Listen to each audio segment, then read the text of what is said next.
दोस्तों, इमाम पार्टी के नेता सैयद इम्तियाज़ जलील बीते रात चुनाव प्रचार के दौरान बयान करते करते दहाड़े मारकर रोने लगे।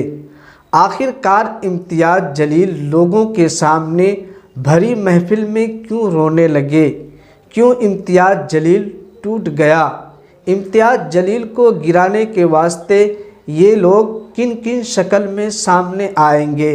दोस्तों, मैं आपको बता दूं, ये तमाम लोग मिलकर पहले इम्तियाज़ जलील को लोकसभा इलेक्शन में गिराया, अब विधानसभा इलेक्शन में इम्तियाज़ जलील को गिराने का कोशिश कर रहा है। दोस्तों, इम्तियाज़ जलील औरंगाबाद वालों के लिए किसी हीरा से कम नहीं है।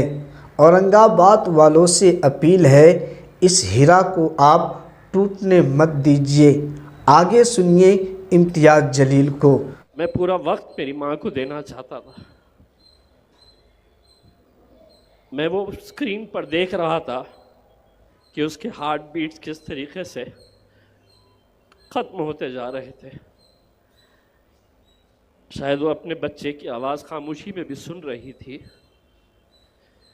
कि ये सब छोड़ना चाहता है, अपनी आवाम की मोहब्बत, ना उसको एमपी चाहिए ना एमएलए चाहिए, वो मेरे साथ रहना चाहता है।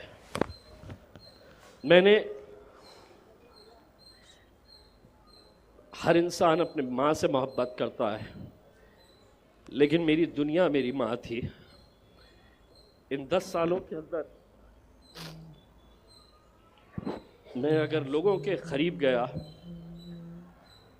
तो मैं अपनी माँ को वक्त नहीं देता था जितना वो चाहती थी। रात में 1 बजता हो 2 बजता हो, वो बेड के सामने एक स्क्रीन लगा हुआ था सीसीटीवी का, वो इंतज़ार करती थी कि कब गाड़ी आएगी, कब उसका गुड्डू आएगा।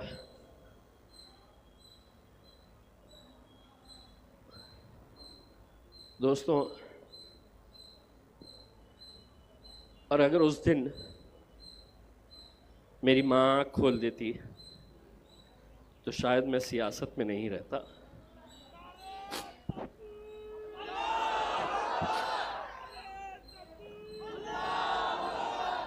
क्योंकि दुनिया में तुम हर चीज़ पा सकते हैं, दौलत, शोहरत, नाम, हर चीज़ तुम्हें मिल सकती है।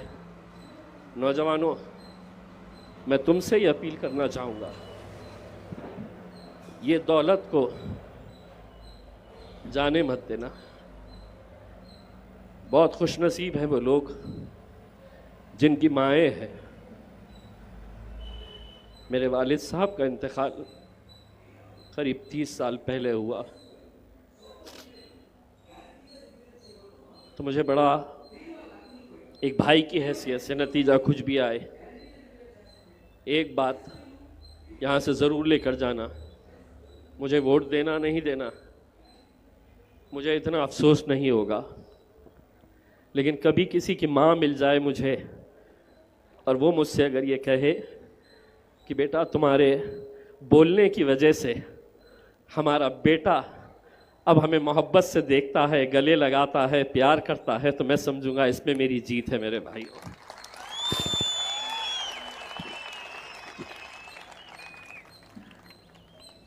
सियासत के अंदर इल्ज़ाम लगाना बहुत आसान होता है, बहुत आसान होता है, लेकिन एक बात ये भी समझ लेना कि हर इंसान को अपने अमाल खुद लेकर जाना है। आपके अमाल आपके साथ जाएंगे, मेरे अमाल मेरे साथ जाएंगे। अगर कोई गुनाह हो रहा है मेरे से, तो ऐसा नहीं है उसकी सज़ा मैं आपको दिलवाऊं। ऊपर वाला हर चीज़ पे नज़र रखता है, और ये फ़ैसले जब मैं लोगों के मुंह से सुनता हूँ कि इम्तियाज़ जलील ने ऐसा किया है, इम्तियाज़ जलील, में शुरुआत में बहुत मुझे भी ख़राब लगता था कि कैसे बेबुनियाद इल्ज़ाम मुझ पर लगाए जा रहे हैं, कैसा कहते हैं। अलग अलग तरह की बातें जब मैं सुनता हूँ, कहीं ना कहीं मुझे भी लगता है कि चलिए ये बोलने वाले कितने होंगे, 10 लोग, 20 लोग, 25 लोग, 50 लोग, 100 लोग हो सकते हैं, 200 लोग हो सकते हैं, लेकिन अल्हम्दुलिल्लाह इन 10 सालों के बाद भी अगर इनकी मोहब्बत में कमी नहीं आई है तो मुझे उन 100 लोगों की परवाह नहीं है मेरे भाई। मैं आप लोगों की मोहब्बत के सहारे, मैं आप लोगों की मोहब्बत के सहारे यकीनन इस इलेक्शन के अंदर जो भी हो, आप जीतेंगे या आप हारेंगे, लेकिन औरंगाबाद वो मुकाम है कि जहाँ पर हमें इस बात का फ़ख्र है कि हमने एक इत्तेहाद की मिसाल यहाँ पर क़ायम की है।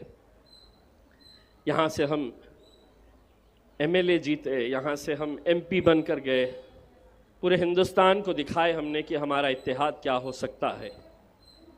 किसी की नाराज़गी इम्तियाज़ जलील से अगर हो सकती है तो इम्तियाज़ जलील के ख़िलाफ़ आप फ़ैसला लें, लेकिन मेरे छोटे भाई नासिर सिद्दीकी का क्या कसूर है? नासिर सिद्दीकी के लिए क्यों नहीं आवाज़ उठाई गई? हम जीत रहे हैं मेरे भाई।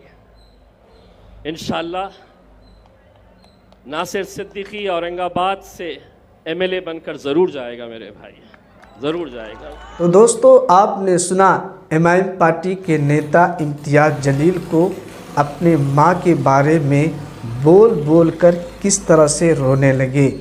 औरंगाबाद वालों से अपील है, इम्तियाज़ जलील को आप लोग टूटने मत दीजिए।